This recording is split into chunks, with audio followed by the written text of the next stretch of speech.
The world is a fucked up place right now. We started living on Earth instead of with it. We don't treat life as a miracle as it is. We look to the stars and cannot find any other life, let alone intelligent life, and although intelligent may not seem like the word to use at times, we're intelligent, lucky, and damned enough to have a conscious, out of pure cosmic coincidence, an evolution that took hundreds of millions of years, if not longer, from the very first living single-cell organisms to where we are now. We've developed a sense of morality. Generally speaking, as a species, we can determine right from wrong, but unfortunately it would also appear that we've developed this complex of self-entitlement instilled by our own egos and ignorance, in which we believe that the earth belongs to man and not the opposite. We're harvesting invaluable natural resources at depressingly catastrophic rates, replacing them with plastics, trash, waste that we so carelessly and thoughtlessly toss on the ground or in the ocean.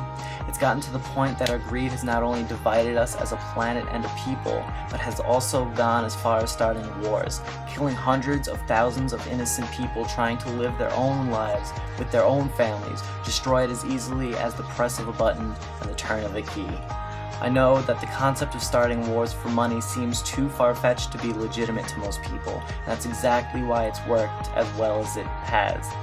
In President Dwight D. Eisenhower's farewell address to the nation, he warned of the danger that may ensue if we let ourselves fall victim to the military-industrial complex, that the exchange between private military companies and the government has the potential for disaster if left unmonitored.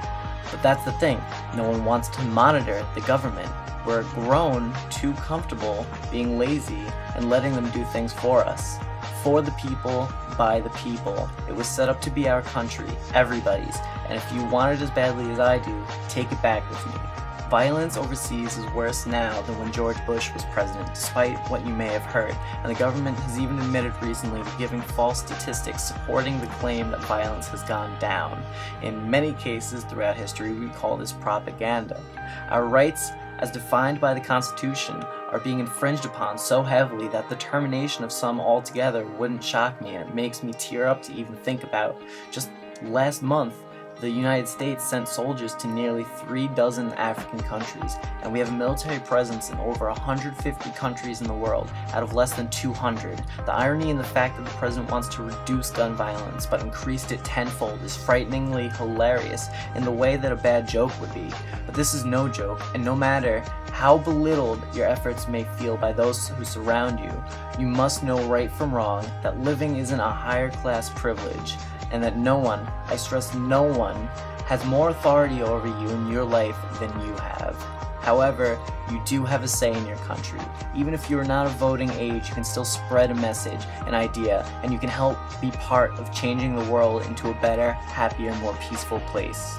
As an individual, participate and better yourself. Shed the blinders put on you from your youth. Keep an open mind, and above all, stay true to your human roots.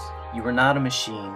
No matter how many surround you, you know that killing someone is irreversible and wrong, and that killing hundreds of thousands is nothing short of an atrocity.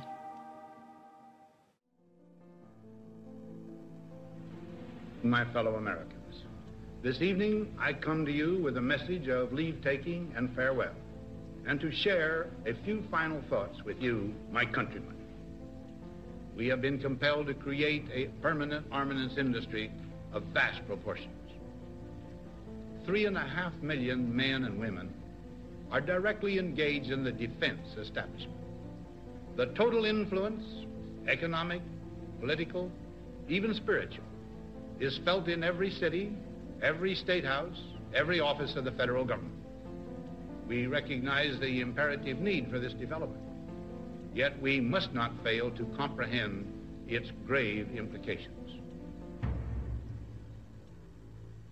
In the councils of government, we must guard against the acquisition of unwarranted influence, whether sought or unsought, by the military-industrial complex.